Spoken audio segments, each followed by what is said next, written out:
hot skip and a jump to France. In the middle of winter, I found myself living in the middle of central Brittany, in a large run-down shell which contained no heating, minimal hot water, and enough electricity to run the kettle and a light bulb at the same time. Anything more and it was lights out. Back to basics it was. Actually, I'd never lived this basic in my entire life, but I had heard stories from my grandparents as to how difficult it was back in their day and age. But despite the living conditions, I was still over the moon that I had managed my great escape from the mansion. And no matter what living conditions faced me, I approached them with a positive attitude, although it was bloody freezing. Life began smoothly in France as we both worked hard to piece back together the kitchen.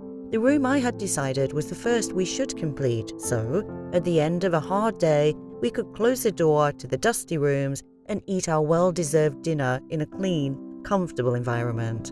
And after only 1 month, our task had been completed.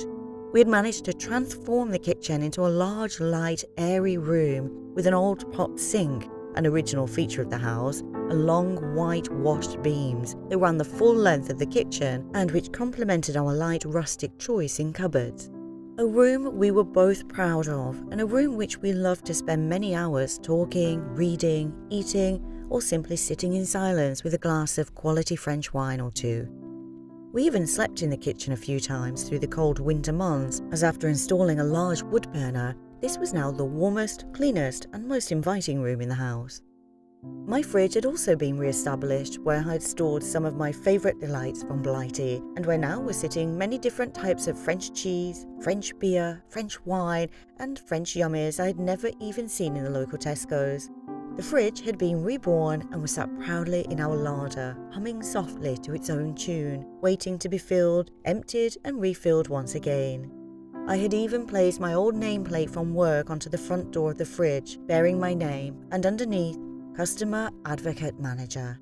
Just a reminder of my corporate days and how different life was there to here.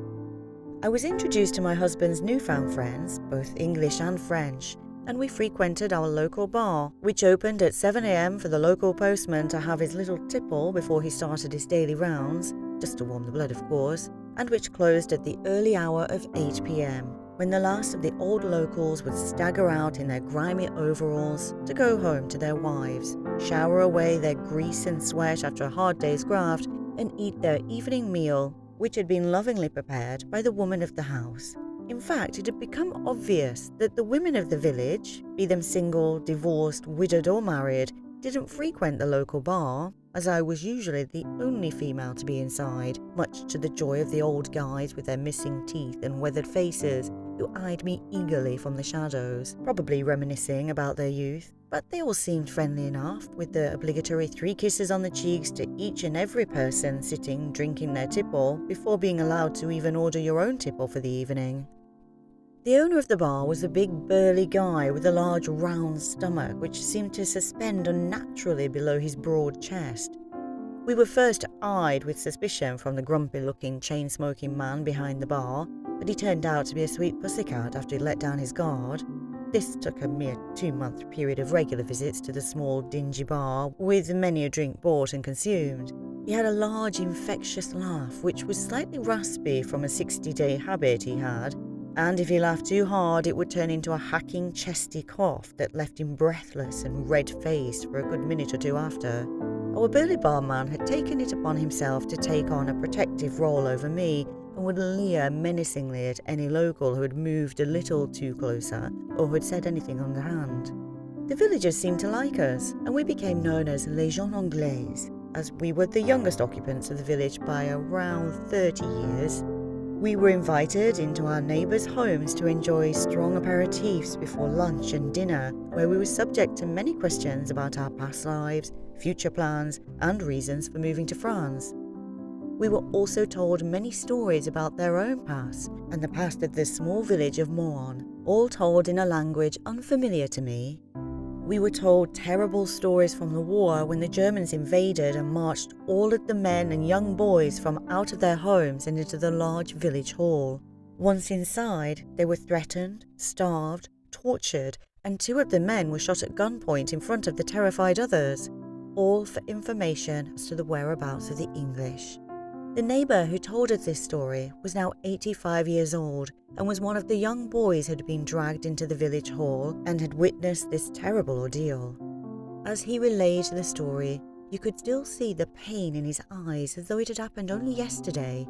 I didn't need to understand all of his words, as the story told itself through his old face and sad eyes. One of our neighbours celebrated their golden wedding anniversary, with which we were given a formal invitation along with the rest of the locals who paraded in their finest clothes and most expensive jewellery. It was a big event for such a small village, and we were both proud to attend as accepted newcomers.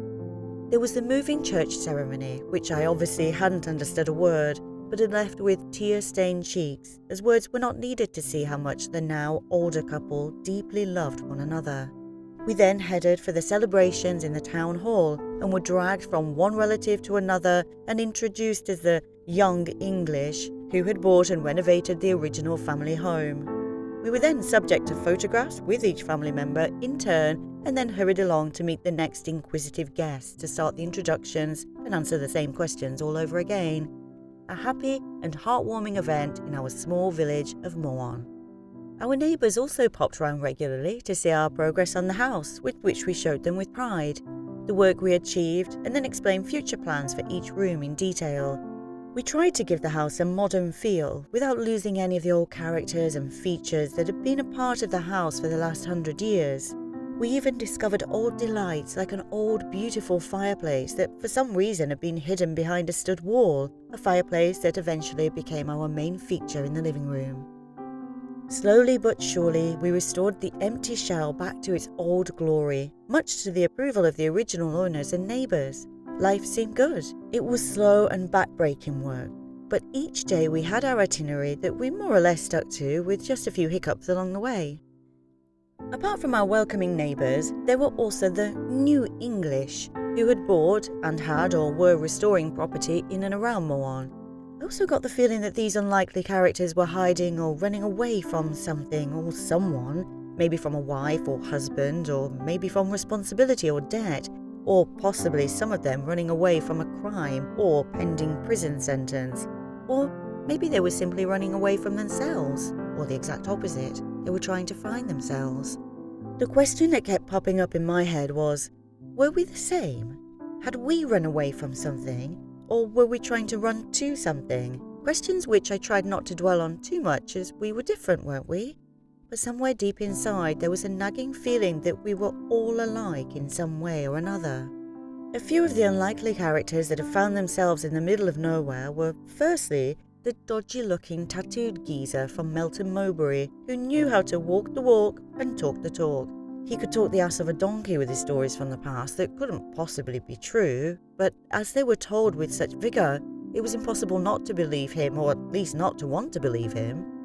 He had arrived with his girlfriend and had started his own business in assisting the lost English in their renovation projects. Not that he had the qualifications to merit this job title, but it would seem that his persuasive powers had given him copious amounts of work amongst the English, and also French, who didn't want to pay the extortionate rates that the French builders seemed to get away with charging, or for those who didn't want to wait 9 months before the work would even be started. And of course, he was working on the black.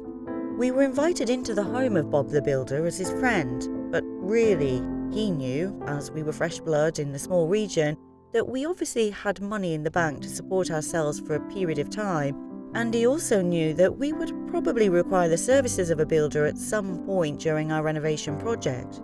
Bob the Builder was not a stupid man when it came down to money. Once in his house, we were proudly shown what he had done to transform his once wreck into his now castle. It wasn't exactly the best advertisement for his business, with the squeaky floorboards, rocky staircase, and bare wires hanging out of the walls. But obviously, still a work in progress, as he kept telling us. We were introduced to his girlfriend, who must have been 20 years his junior, a sweet little thing who had obviously got used to the sound of Bob's southern twang. She didn't have much to say for herself, while we were all seated around the ridiculously large dining table with its oversized chairs that had obviously been meant for a castle, not a rather small French kitchen. The young girlfriend seemed to be listening to our conversation, but her eyes were focused on something far in the distance until Bob barked another order at her to fill the gas glasses or to bring out some crisps and dips, which she obliged with no qualms. I felt sorry for her and wondered what she was thinking about as she stared into nothingness. Her past life? Her looming future? Did she have regrets about her move to the unknown with her ageist, sexist boyfriend? Or had she resigned herself to the fact that this was her life now, and this is how it would continue to be? Bob was one of those annoying Englishmen who, when leave the rainy, windy shores of England for a little getaway, eat nothing that doesn't look, or at least smell like some sort of English grub. The sort of man who would frequent only the English-run bars and restaurants of Tenerife or Benidorm. The sort of man that I loathed and detested, and sure enough, he had brought England to France through his large freestanding fridge.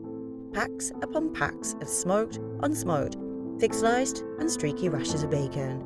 Packs stacked high containing assorted Melbourne mulberry pies, huge blocks of varying-coloured cheddar cheese, large jars of English mustard, HP sauce, Branston pickle, piccalilli, and copious amounts of bottles of beer. As far as I could see, the only thing French stored within his fridge was the beer. He openly gloated about how he hated the French and their cuisine. He'd now been living in France for a little over a year and didn't speak a word of the language or even attempt to speak the language, his comment being, "Unless you fucking speak English, lazy bastards." Then there was Mr. Slime, who lived down the road, a Londoner through and through, and like the rest of us were here to turn his wreck into a dream. We met in our local bar, and as we spoke the same language, this unsuspecting character homed in on us.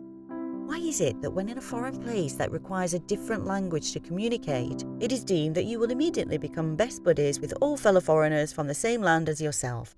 Some of these people you wouldn't even give the time of day in your own local at home, so why, all of a sudden, are we subjected to the bullshit and lies or half-truths that spout from these people's mouths? I wouldn't put up with it in my own local at home when all I wanted was a quiet drink with my fella after a hard day at work, so why do I have to put up with it now? After a few drinks and yet another story from Mr. Slime himself, we were invited to his abode to be shown his handiwork and his future plans to create his own dream. I tried to catch my husband's eye to give him the sign that I didn't want to go and was ready to slit my wrist if I had to listen to another one of his bullshit stories, which always started, "I'll tell you a story." No bloody thanks. In fact, I'll tell you a little story. Once upon a time, there lived a young girl in France who was sentenced to a long prison sentence for murdering the man who nearly bored her to death. The end. My husband didn't seem to see or sense my despair at having to spend more time in this man's company. In fact, he seemed to like Mr. Slime and was encouraging him to tell more stories about the women he had once loved and then done the dirty on. Wonderful stories for a woman to be listening into.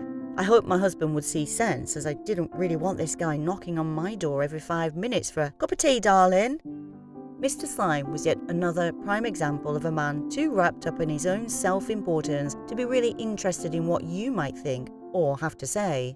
Another sexist, chauvinist pig who obviously didn't value the opinion of a woman, as whenever I tried to get my 2 pennies worth in, I was either talked over or blatantly ignored. And more frustrating was that my husband didn't seem to mind this one little bit. Mr. Slime drove around in a big old classic Mercedes that was overly exuberant for this simple, no-frills part of the world. He was grey-haired, which he greased back into the old classic duck's bum, and loved to eye up and make crude comments about anything distinctly female that happened to be in his near vicinity, not excluding myself, with comments like, "Oh, if I were 10 years younger, I'd show you a thing or two," which was always followed by a deep, raspy, dirty laugh, which seemed to be the cue for my husband to also laugh along in amusement about these types of comments about his own wife. And 10 years younger? If he'd have been 30 years younger, I wouldn't have touched Mr. Slime with a barge pole, but I would have taken the wind out of his ever-expanding sails with a quick kick to the nuts, which he kept checking was still there every 5 minutes. From what I could gather, this guy was a runner, with his past stories giving a little insight into his rather sordid past, including an ex-wife, a few too many girlfriends, and not so young kids. This guy was not only running away from his past, but he was running away from his family. as when asked about his ex-wife and children, he would quickly sweep the question under the carpet and make another crude and not-so-funny joke. Nice guy. We were also picked up, or should I say, my husband was picked up, by the ex-Marine from Portsmouth. And when I mention an ex-Marine, I know you're visualizing a tall, hunky, bronzed man with a lean, muscular body, tattoos and a few scars from the war that only accentuated his already rugged, handsome features. A man who could hold a bar with his many amusing and scary stories to tell from his encounters in the Marines. Well, get that image out your head. This guy was short, round and fat, balding, and quite simply, a big fat pink fairy. Mr. Marine had followed his parents here after retiring from the Marines at the age of 40 and had transformed the garden shed into his love shack, which we were lured to with offers of beer and wine. Inside the wooden structure there was a single bed, a minibar, music system, and posters which plastered the wall. I actually hadn't seen a poster since I'd purchased my last issue of Smash Hits, so was surprised to see them plastered on the wall of a 40-year-old something man's bedroom who still happened to be living with his parents in the middle of France. And they were not of scantily clad women dressed in their sexy lingerie with nipples erect and glistening bodies. No, they were of the star from the film The Titanic, and I'm not talking about the red-headed busty Kate Winslet, I'm talking about Leonardo DiCaprio. I repeat, big fat pink fairy. Apparently, this 40-year-old man still hadn't come out of the closet and told his parents. So, was this man running away from a life he was scared to lead and running to a life he was expected to lead by his parents? Was this man just a boy inside who couldn't face up to himself and his desires? Well, he'd certainly taken a shining to my husband and would come round calling for him to see if he was allowed to play out. I obviously had no say in what my husband did or didn't do, but I found it secretly amusing how these two unlikely characters from two completely different backgrounds were able to form a bond in some way. If we'd have been in England, this mismatched couple would never have even spoken, never mind gone out regularly for drinks.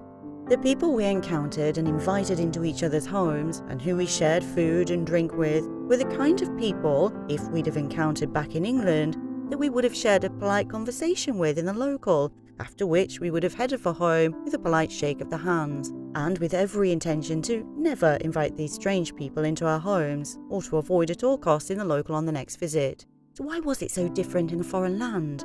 Why are we expected to trust and befriend people we hardly know, and where our initial instinct tells us to stay well away from these boring, self-centered, greedy rip-off merchants?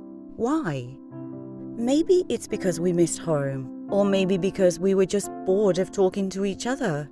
Or maybe it's because the need and the desire to communicate in our mother tongue was so strong that it outweighed all of our natural defenses. Our mother tongue is the only language we can truly express ourselves to the utmost, using and playing with our complicated language to express ourselves, our opinions, our dreams and desires, and our darkest secrets. So just listening to and using our mother tongue was a way of escaping for a while and pretending that we weren't in a foreign place, but just out with a few mates, putting the world to rights over a few cold ones. The question I kept asking myself was, if we all find it difficult to integrate into our new surroundings and find speaking in a strange language frustrating because it doesn't allow us to express ourselves, then can we truly be happy away from home, family, and true friendships that had taken years to build?